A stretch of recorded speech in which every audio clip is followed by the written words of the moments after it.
Thank you, and thank you all for being here. Thank you to our panelists.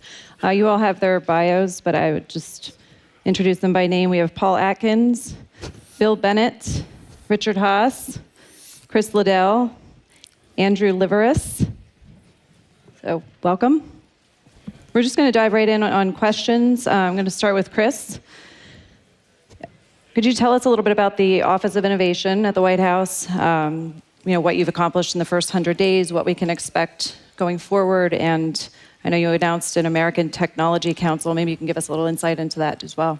Sure. So the Office of American Innovation has a very broad portfolio, but most of the initiatives that we're working on fit under the general umbrella of promoting growth, economic growth, and job creation. So in the first 100 days, one of the main things we've been doing is bringing in thought leaders and job creators. So we've met with over 200 thought leaders, job creators. A lot of them have been CEOs, but also academics, people from the philanthropic sector and so forth. And the whole idea is to get the best ideas we possibly can from those people and look in particular job growth. So the first 100 days is really setting the platform for the next 1,000, or assuming a second term, the next 2,500 days. And the model that we've applied is a pretty simple one. We've listened to people, we've engaged with them, and now we're going to act on what we heard. And if I take those sort of three stages in turn, just bringing people in and listening has been an enormous positive. We've brought people in and we've heard consistently the feedback that these are people who haven't been to the White House for some time. In fact, they weren't encouraged to come, or if they did come, they were essentially paid lip service to. So just bringing people in and listening to them has made a huge difference just to the way people feel about the environment. Secondly, engaging them. So this is not just about listening to people, this is actually about engaging them.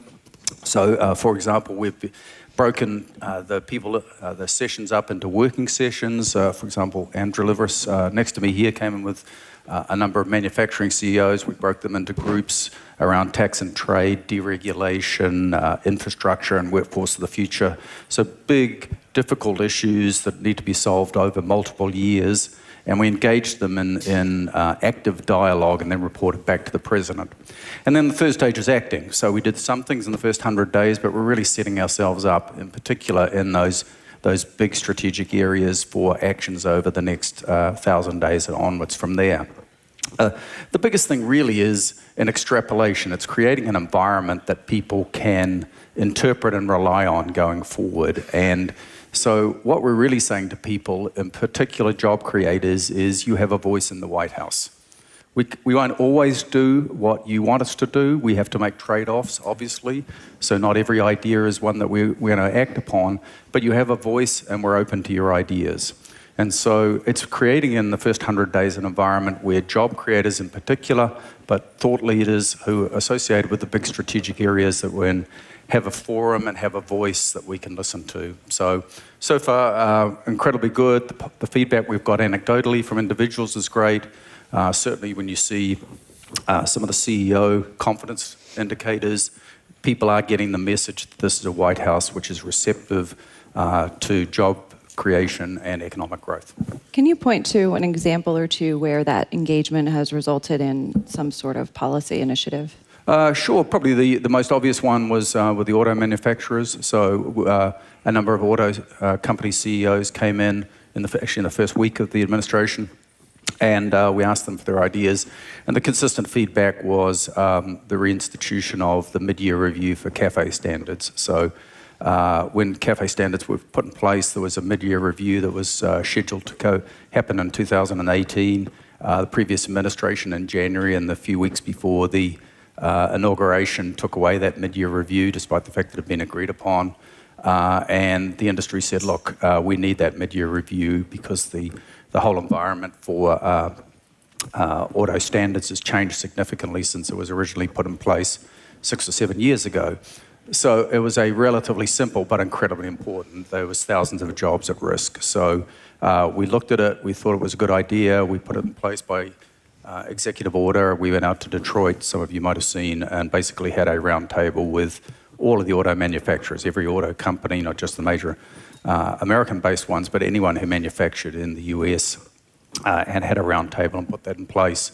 and that had a huge positive impact. So that's the sort of thing. And when you look at regulation, you have to realize when we talk to CEOs, clearly there's a lot of focus at the moment on tax, but most CEOs, when we say to them, what's more important, tax or the regulatory environment, they'll say regulatory environment is as important, if not more important, than the tax policy.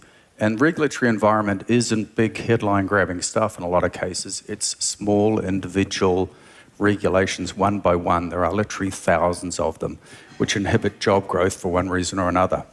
And one of the things, Andrew in particular, has been great. The manufacturing companies has been giving us feedback, literally regulation by regulation, and we have teams working away, looking at individual regulations and deciding on their merits, are these things that inhibit growth in a way that if we modify them or take them away, will promote job creation. So the deregulatory side of things has been one of the primary focuses.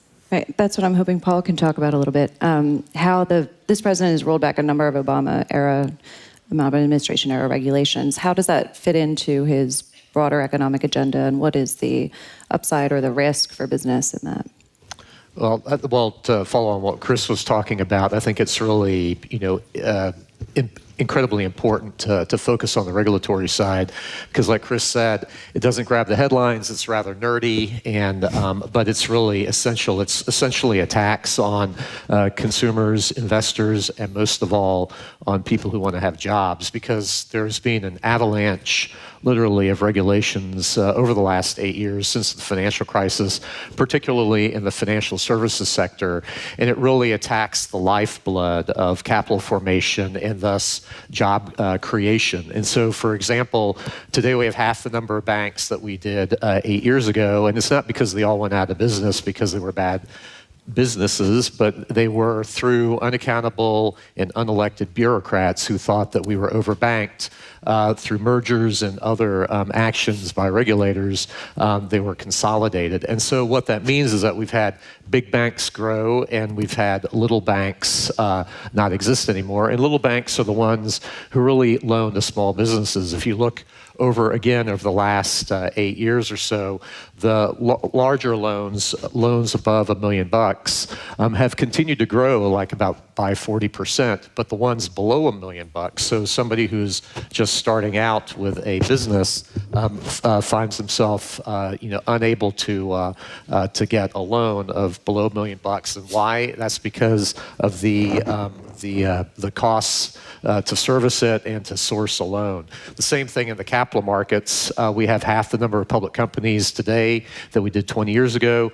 20 years ago was a heyday of IPOs, 700 in a year. Last year we had something like 100. So all of this just shows that it's very difficult to raise capital for budding businesses. So I'm really happy that the administration is looking at this full square. One of the first things that the president did was sign a memo regarding core principles of financial regulation, and I'm sure that's going to be taken to heart by the appointees as they come into the various financial services regulators. So I think all of this, together with some of the executive orders he's done, is a great start for the first 100 days, and I'm sure it's going to continue as we talk about the next 1,000 days. Now, Andrew, one of President Trump's core promises as a candidate was to revive the manufacturing sector. You're obviously deeply involved in that. How's that going so far, and where do you see it headed in the next several years? Yeah, I mean, both gentlemen just spoke to this new shift in the White House and the way Chris was describing it, listen, engage, and act. We were the first group, the manufacturers were the first group in day one, actually, Chris, which was quite astonishing. We all were there prepared with our notes, and we all had our individual sector statements to make. I think we were pretty stunned at what happened in that first meeting, Chris, if you remember it well. I mean, I don't know, what, 12, 13 CEOs across sectors, and we were all there, and as you said, the president's right there. And we weren't used to a president sitting through the whole session for a start. We weren't used to the president, this president did this just so easily, engaging each of us on our individual issue, whatever it may be. And then way beyond that, we were certainly not used to waiting, letting all that happen, and then he had to go take a call, if you remember. And then he came back and said, okay, we're not done. Come with me. And he took us into the Oval Office. We spent another hour and a half. I think, I don't know if Reince Priebus was pulling his hair out at that point in time, but I do think this whole listen point, the way I've now described, and we've done several of these sessions, as Chris indicated, is the manufacturing part of this country, which has declined because of many factors, regulations being a biggie. The cost of regulations per employee in the manufacturing sector in the Obama years, went from, in 2009 to present day, went from roughly $9,000 per employee in all sectors in manufacturing to $19,500 per employee. In other sectors, it also went up, but nothing like in manufacturing. And so many of the agencies did regulations in isolation of the sector. There was no discussion, no risk-benefit analysis, no science. These things were just coming in from places upon high. And then you could not do any look-back change because it was, potentially litigation. This administration basically has said, everything's on the table. We put 100 in front of this administration over the last 3 months, and they're working on them one by one by one by one.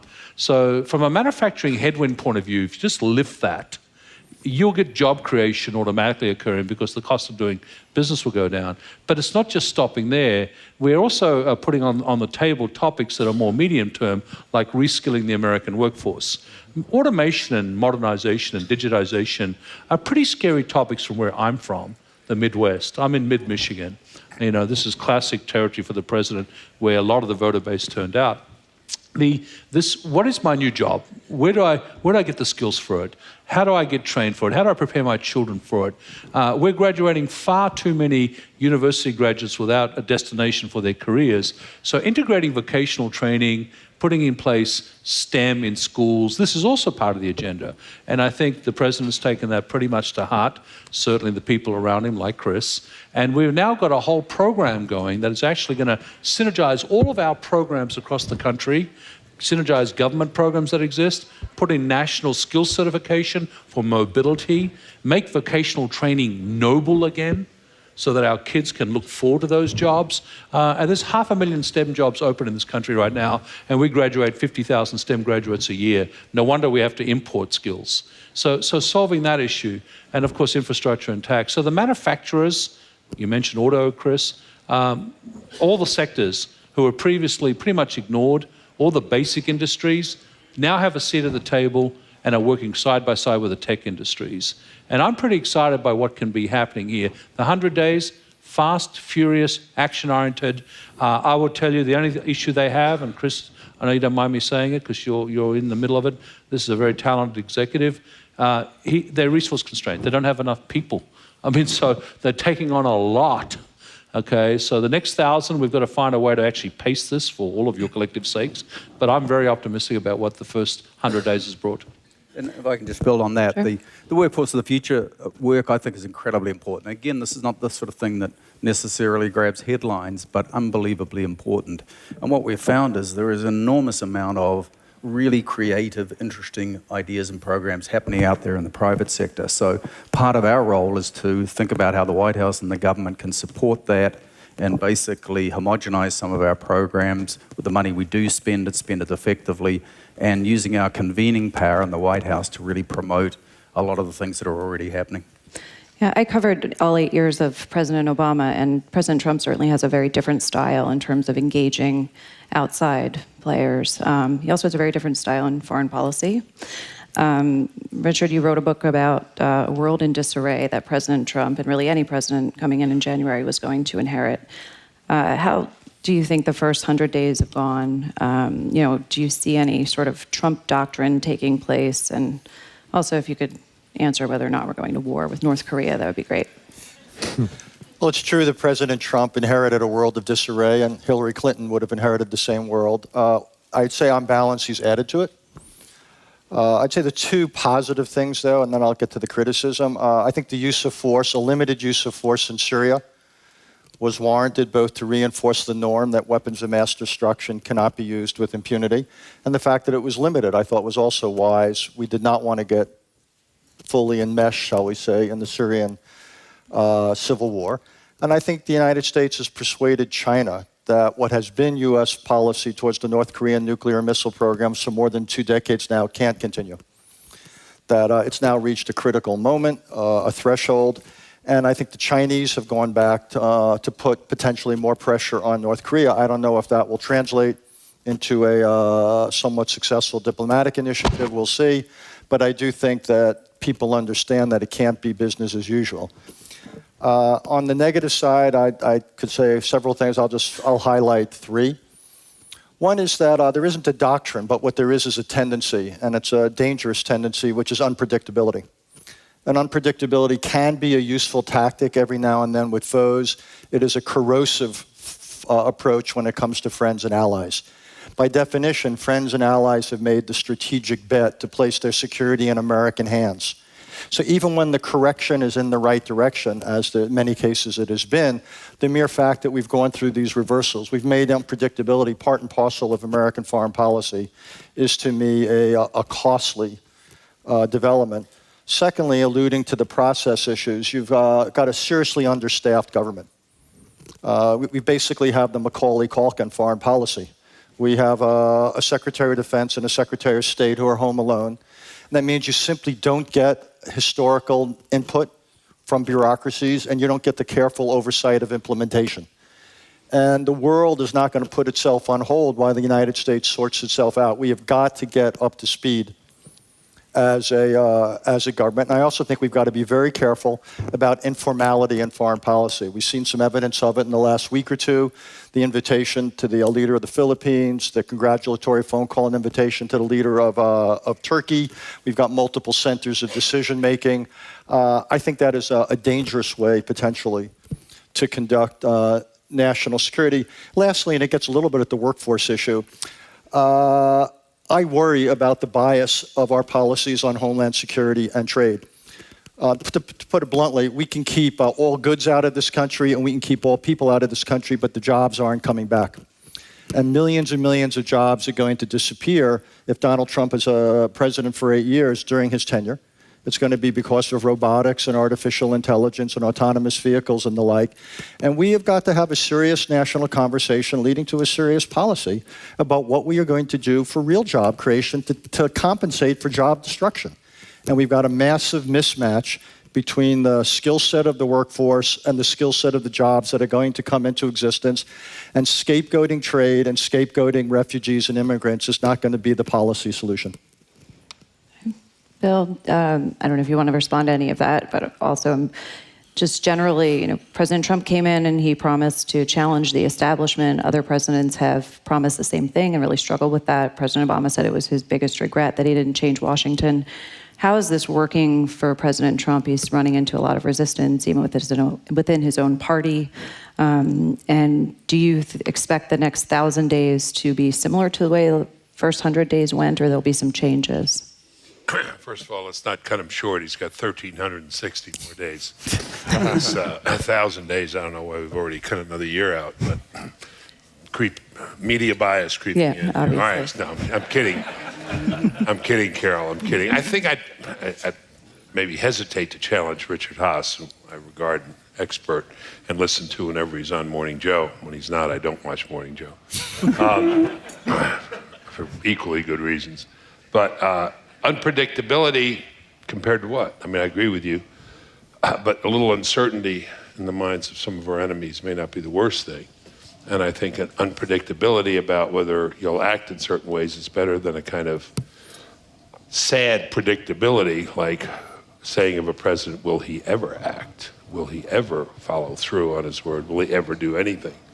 So some unpredictability seems to be right. In terms of Home Alone, the Macaulay Culkins you've got are pretty good, though, I think you'd say. They're pretty good guys, right? I mean, I know they can't do it themselves, but I think it looks like a pretty good team. And how things shake out, we'll see.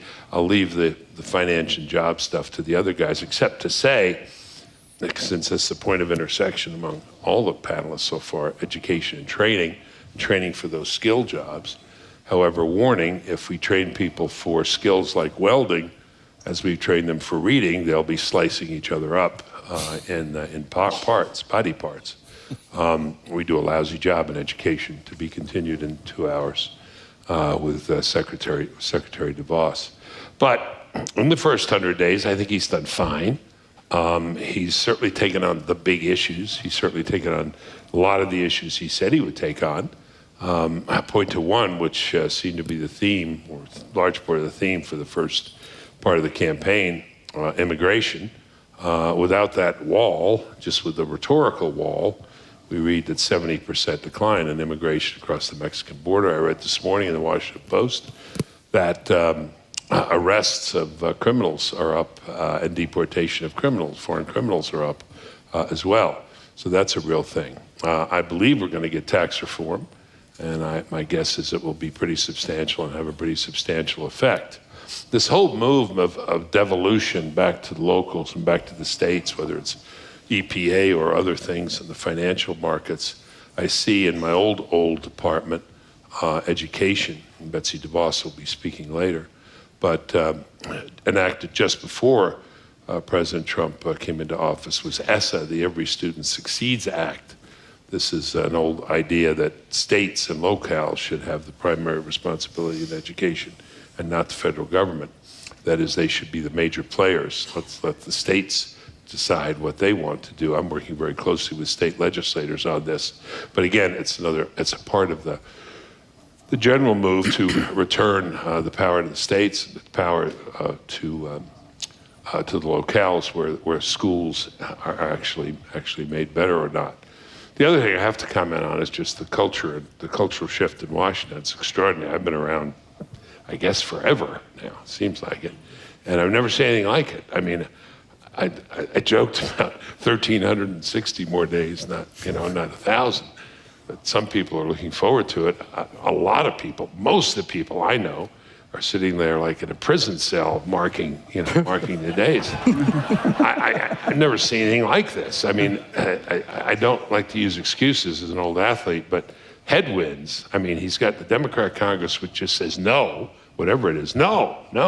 We're going to give Hillary Clinton an honorary award. No. What I think they would say that. No. The press is, need criticism from me. Just to read a newspaper, turn on TV, and the courts. The courts have blocked them. Not saying anything about the merits of the courts, but this notion of the least dangerous branch. This is ridiculous. When Alexander Bickel wrote that book, is what it is now. It's a very powerful branch, and one judge can have his way. But I think he will persist. He does not seem discouraged.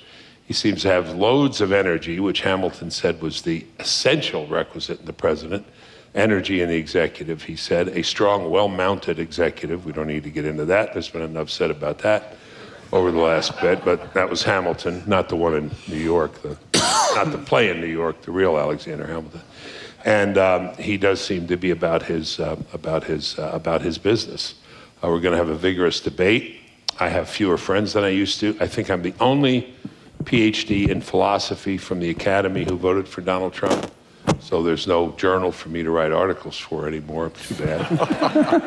But the world has changed. I mean, Trump has changed the world. Whether he will change Washington or not, I don't know.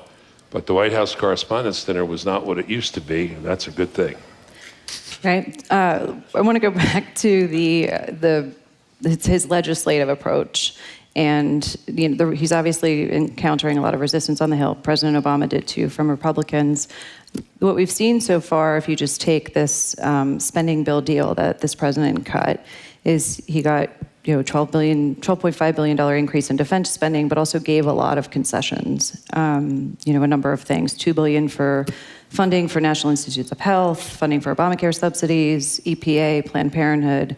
And he got, $1.5 billion for the border wall, for the border security, but explicit language that says no wall. So my question is, is this the deal, the negotiator that his supporters expected? Is this the kind of negotiator that they should expect in the next 1,360 days? To me? To you, and if anyone else wanted to respond. Well, we're not so tired of winning that we say stop. Remember that? You're going to say stop. We're winning so much. No, he's got a long way to go, and he's learning about Washington. Washington. Not a senator, a congressman gets on an elevator, and they used to say in the old days when you had elevator operators, the guy right knows his name. starts to think, I'm running for president. I mean, these are big egos. These are people who are used to being regarded as very, very important.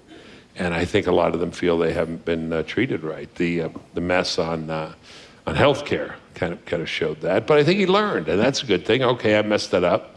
Now we'll try it. Now we'll try it again.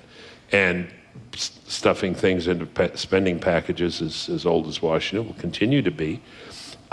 Interesting thing, isn't it, that the people who supported Trump, even though he has supposedly, and in some cases truly, not followed through on a lot of the things that he said he would do, they are still with him, because he represents to them still something very essential, unsettling, and important.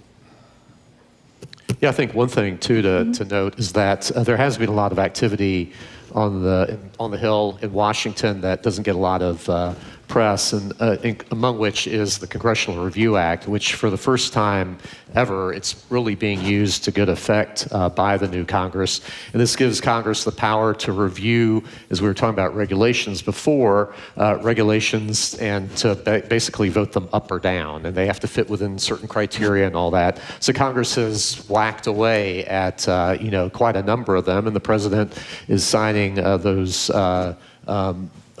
resolutions, or whatever you call it, into law. So I think that's a very good thing. Just today, Jeb Hensarling, who's chairman of the House Financial Services Committee, is starting hearings on the Financial Choice Act, which will take steps to repeal large parts of Dodd-Frank, which again, 2,319 pages, almost as long as the Affordable Care Act, but which has incomplete sentences, bad cross-references. It was really a travesty of legislation or legislative initiatives in Congress. And so the sooner that thing can be chopped away at and pared back, I think the better for our economy.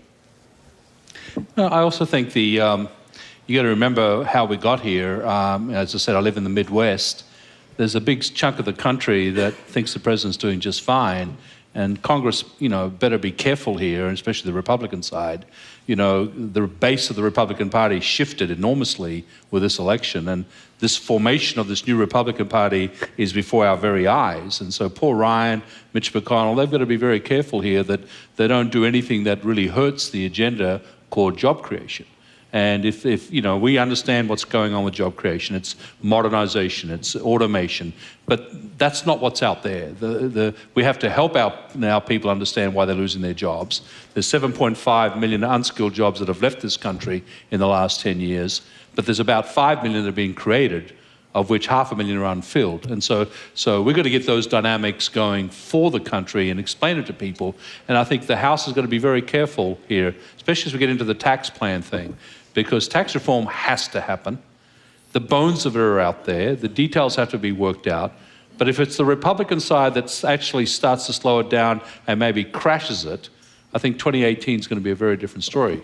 Yeah, Chris, talk about that, because going forward, the president wants a health care bill, infrastructure investments. He floated the idea of increasing the gas tax in a Bloomberg interview today to pay for infrastructure, and he wants tax reforms. In the White House, what's the view?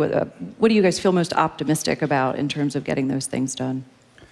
Well, I come back to the primary goal, certainly for the office that I work in and for the White House generally, is around growth and job creation. So those of you who listened to Secretary Mnuchin this morning, the difference between 2% growth and 3% growth over the next decade is something like $2 trillion of additional revenue to the government. That makes a meaning of life difference in terms of the flexibility that you have with some of these programs. In terms of job creation, I probably take a different perspective from Richard. I mean, obviously the role of technology and job destruction associated with that is one of the biggest issues that we face in our generation, but that didn't happen in the last 100 days.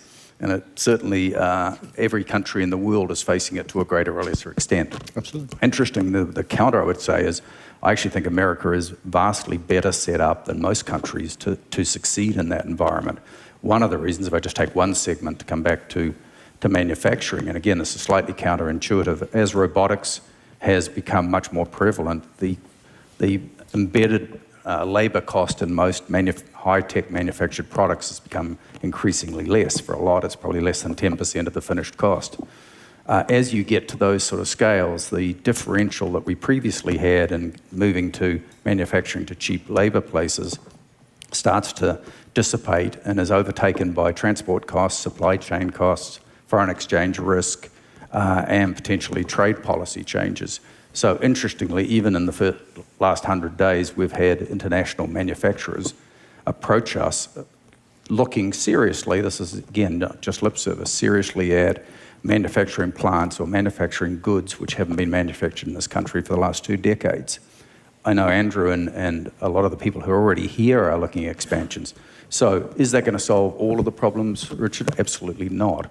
But I think actually America, if we create the right competitive environment and the right job skill training, is actually better placed than most countries to deal with a fundamental structural issue for the next 10 to 20 years. Fair enough, but we've also got to be careful we don't create new problems in the process. I simply don't believe, and most people I talk to don't believe, that the tax cuts are going to be self-financing. 3% sounds quite high to me, and my guess is it's something lower. But even if it were $2 trillion won't offset everything that will be lost. And I just think we've got to be realistic here. What we're going to do over the next couple of years, if you add up tax cuts, you add up higher interest rates on financing the debt, increased defense spending and other aspects of national security spending, we are going to dramatically increase the national debt. The deficit is going to start going on north very quickly. The debt will start to mount. And that is, in the long run, extraordinarily bad, I think, for U.S. economic security and U.S. national security. One of the issues that hasn't been on the table, and it has to be, is entitlements. Entitlement, it's, well, the reason Willie Sutton robbed banks is that's where the money is. You want to do something serious about the American economy and about the budget, you've got to deal with entitlements. And Social Security cannot be a sacred cow. Look at the change in actuarial expectancy in America. Social Security has to adapt. Means testing has to come into some of these things. Disability is, shall we say, being very lightly administered, and all sorts of people are getting on it who have, in many cases, should not. Obviously, Medicare and Medicaid are the big sponges, and they've got to be seriously reformed. So I'm all in favor of, corporate tax cuts, repatriation, all of that is great, but we can't ignore the consequences of it and just think that everything is we're going to grow ourselves out of all of our problems. Ain't going to happen. That's not a serious policy. And at some point, we're going to have to put entitlements on the table. And it's the difference between campaigning and governing. In campaigning, you could say these things will never be touched. When you govern, you're going to have to touch them. Bill, can you talk about entitlements? It's like the third rail for politics, and no one wants to touch it. So what do you do? I agree 100% with Richard. It hasn't been touched, hasn't been talked about the first 100 days, will be, because it has to be. You can't get there from here. And there are ways to do it and ways to explain it, it seems to me, where, A, politically he doesn't lose his base, and B, the American people can understand it, because the way people have gotten old or not old at 60 or 65, and just the incredible cost. I'm 73 now. I can't believe how much I'm costing the government. And, like everyone in this room, though not as much as everyone in this room, I've put in my share. But no, it's amazing. What are those statistics about your last? I don't want to connect these two paragraphs. The last 2 years or 3 years of your life. That what percentage of your health care goes in that last 6 months or 2 years or 3 years? It's extraordinary. It'll come up because it'll have to come up. And I think Ryan will bring it up. And I think that relationship is still testy between the president and my former intern, Paul Ryan, son of a gun. He used to say, I carry Bill Bennett's Book of Virtues in one hand and his cup of coffee in the other hand. And now I walk around saying, I know Paul Ryan, I know Paul Ryan. Such is age, But Ryan understands this. Ryan has done the math. And you can't get there from here. That's all. I'd like to talk a little bit about trade. It was obviously something that President Trump talked a lot about in the campaign. He's had long-held views on trade issues. We've seen him move around a little bit. He's offered China a better trade deal in exchange for help with the North Korea threat. Just this past week, we saw him change his mind on withdrawing from NAFTA, and business apparently had a lot to do with that. So what should people expect from this president on trade, given that he's kind of gone back and forth on these issues? Well, I mean, you're looking over to me, so I will start. I mean, I wrote a book called Make It in America 5 years ago, and I addressed the topic on trade in a way that was, as a foreign citizen living in this enormously great country, our two accents are not the same. He's New Zealander, I'm an Australian, but we like each other anyway. When you look at this country and its trade agreements over these many years, they've been singularly lacking, and they've been very difficult to achieve because we have standards, and we should insist on those standards with our partners. So that should never go away. But in terms of market access, it's hardly been free trade. Okay? And so the term I use, and the president seems to be using all the time now, is fair trade. Yeah. And fair trade is access. I don't have access to markets where we have free trade agreements, like those companies have access to this market. And that's because we run a fair and free market, and we're a consumption economy. And I think what we've got to start figuring out is if we want to be an investment economy to create these sorts of jobs that both gentlemen, everyone's talked about, and I'm an investor in this country because we've got low-cost energy, and I'm a great exporter, and so is our industry. But I got to tell you, Advantage USA, if it isn't in the education system, okay, if it isn't, environmental regulations that make sense, if we've got cost burdens, we're not going to invest here. We're going to invest where we get incentives. And as I said, there are countries, two types of countries out there, red carpet countries and red tape countries. And this country became a red tape country par excellence. I mean, to get something approved here, it takes years sometimes. And, we're trying to clear the decks here with, this notion of how to get investments cleared. But we don't even have this view towards equal access to other countries. So I actually applaud the notion that we got the elephant back in the room. We are now saying to Japan, free and fair trade is the same thing. We get equal access to each other. And ultimately with the Chinas and the Indias. But I think that's what the president is starting to do. And I think Wilbur Ross is terrific in making those points. And I want to make a point from the previous conversation that matters to this point. I can't tell you how different it is now being a global US business person going to other countries. We've got everyone's attention again. I mean, we've got air cover from our government finally. I mean, people are starting to say, oh, they may do something to hurt us accessing the US market. Whatever that something is, it doesn't actually matter at the moment. It's this notion that the US is back into a conversation that says there's an economic pie, let's grow the whole global economic pie by having access to each other's markets fairly. And I think it's fine to talk about environmental standards and labor standards. We should go to the numerator, not to the denominator. It's not a race to the bottom on trade. And I think that's definitely part of the negotiation. So I applaud a reopening of NAFTA on that basis. It's an old agreement. It needs to be reopened to the modern century. Okay? And I applaud the discussions with China, and then for that matter, Japan and any other country.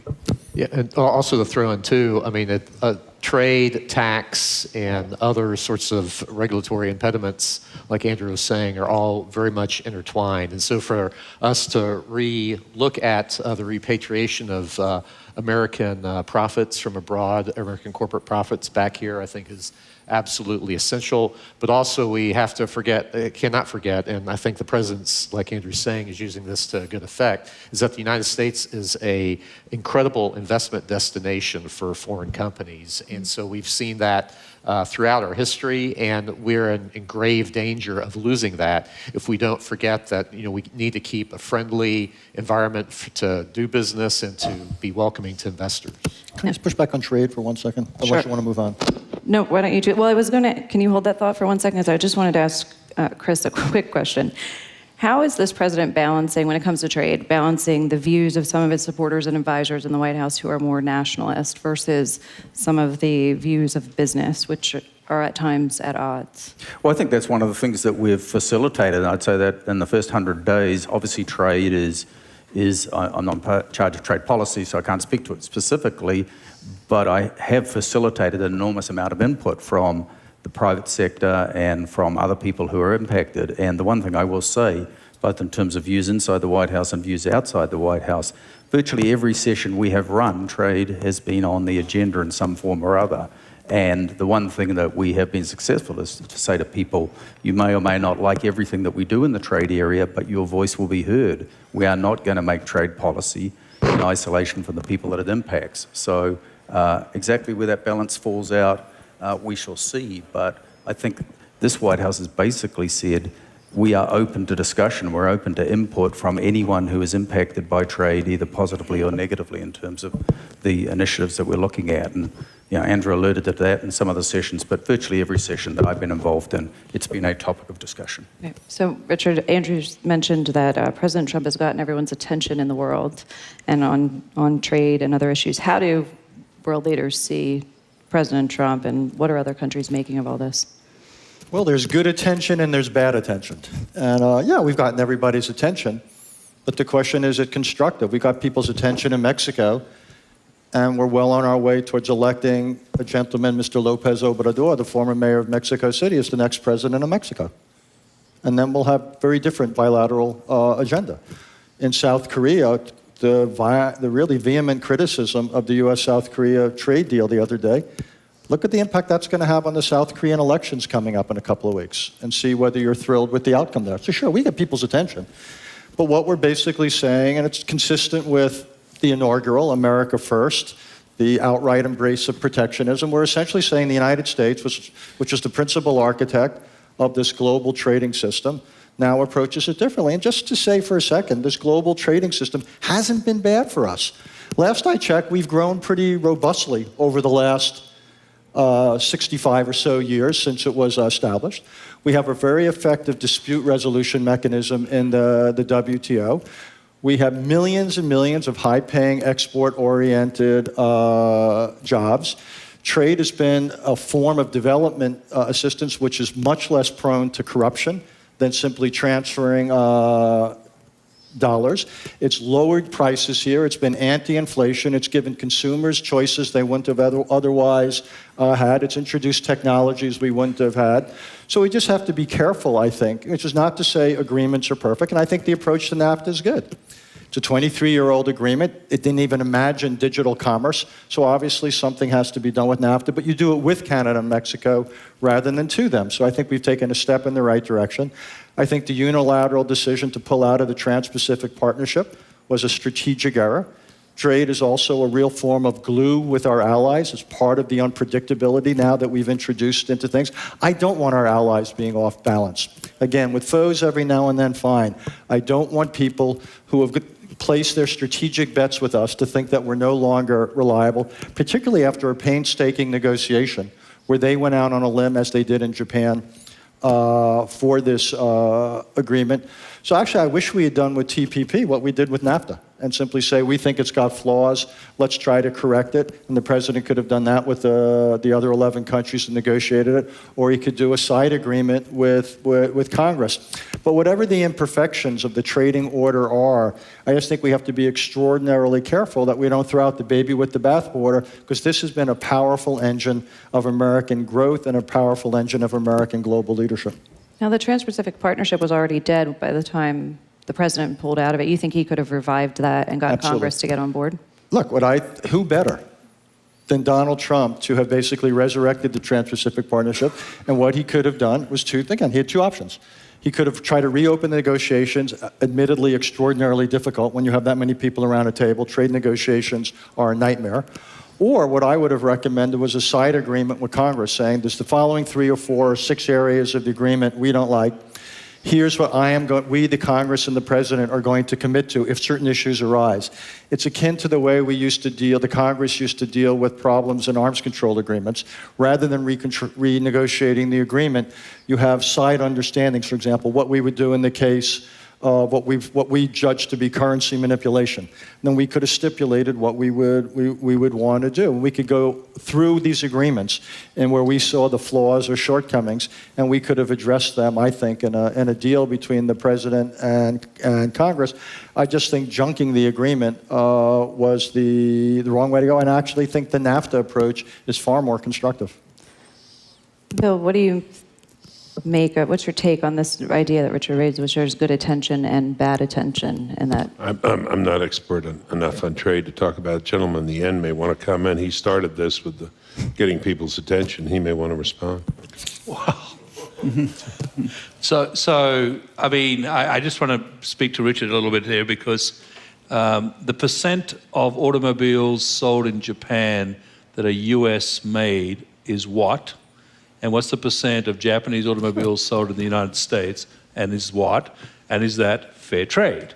And I could argue, I'm not an automobile, so I went somewhere safe, right? So I just think we've accepted a world order that the US has led since the Marshall Plan and since World War II, and that's been terrific for global trade. Dow Chemical is a global trader, 162 countries. We benefit from trade, par excellence.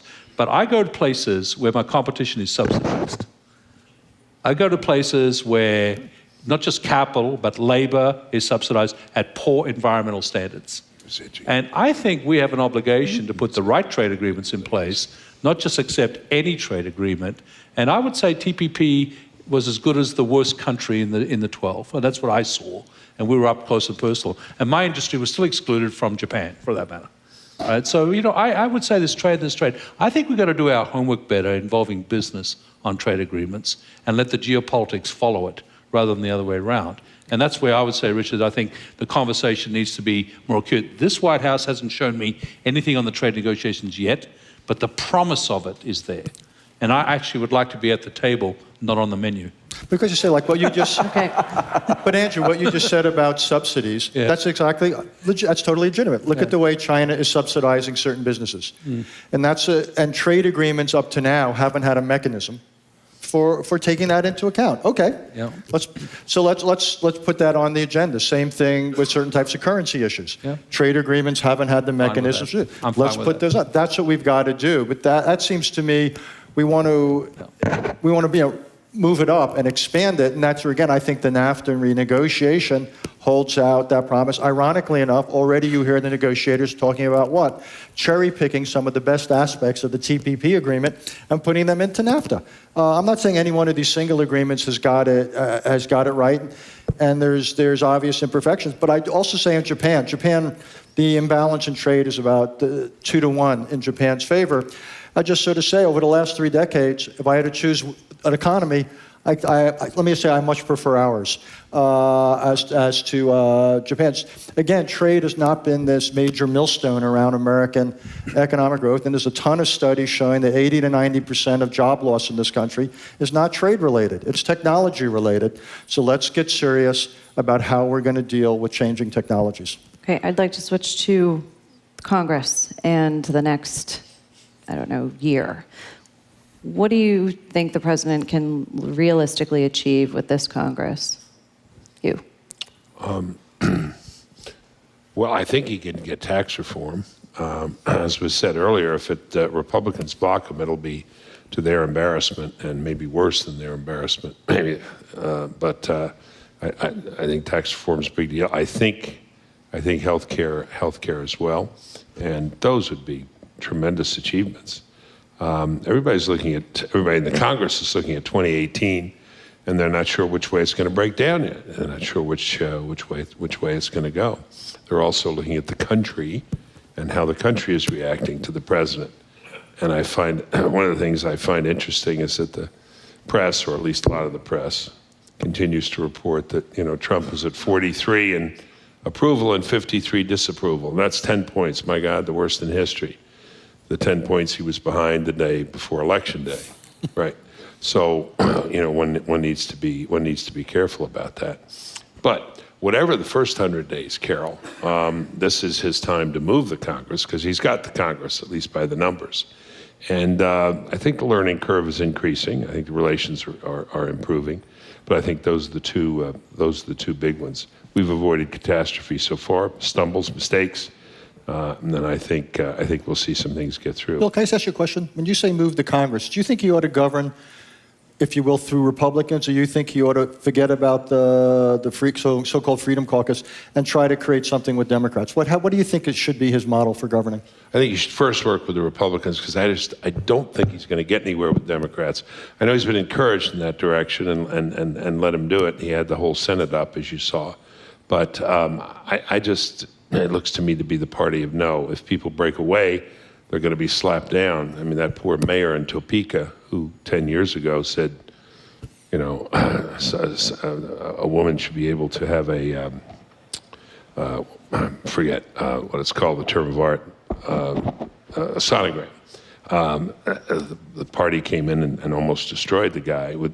Bernie Sanders spoke up for him. That may be a splintering effect. Sure, if you see a few Democrats who might go for tax reform, I don't think any of them will move on health care. Sure, go for them. But I think you can heal that rift between the moderates and the Mark Meadows group in the Congress, and he needs to spend more time doing it. I think he will. You said he should first work with Republicans. At what point would he need to make that pivot?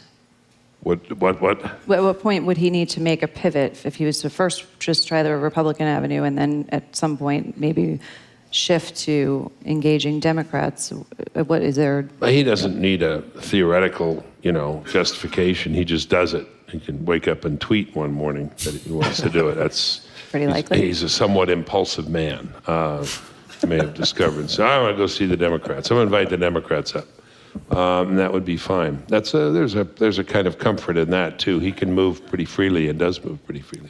Well, one thing too, I think I think we will get something on healthcare, and that will free up some money to give some more movement on tax reform. And I think that's one part where I hope that there'll be able to be some collaboration with the Democrat side. Even there's a glimmer of hope of all things on the death tax.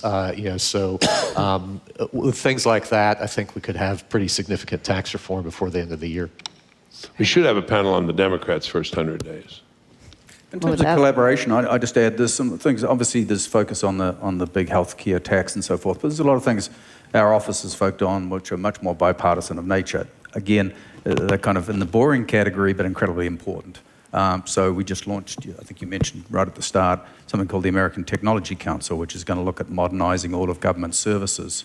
Now, these are literally thousands and thousands of touch points every day from the 320 million people who live here. Probably not many people in this room actually use many government services. You have people who do that for you.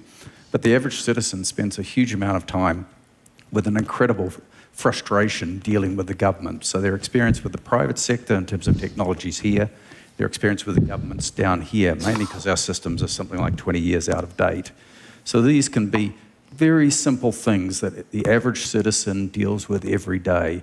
Something like every Memorial Day, a huge number of people go and look for where their relatives are buried in the cemetery for veterans. What happens? There's a huge spike in activity, the system crashes. So you have a huge number of people who are incredibly frustrated by what sounds to most people like a simple but incredibly important thing. There are literally hundreds, if not thousands, of examples like that the average citizen deals with every day with this government. There is incredible bipartisan support to sorting this out. A bill was introduced on Friday to create a fund to sort it out. There's 2 other bills in place. They have widespread support. If we did nothing else but sorted out for the average citizen in this country every pain point that they have in dealing with the government on a day-to-day basis, that would be a huge thing. It's not going to grab headlines, it's going to be one at a time, but it's unbelievably important and has bipartisan support. Terrific. Thank you. I think that's a good place to end. Thank you to our panelists. You are wonderful. Thank you, audience.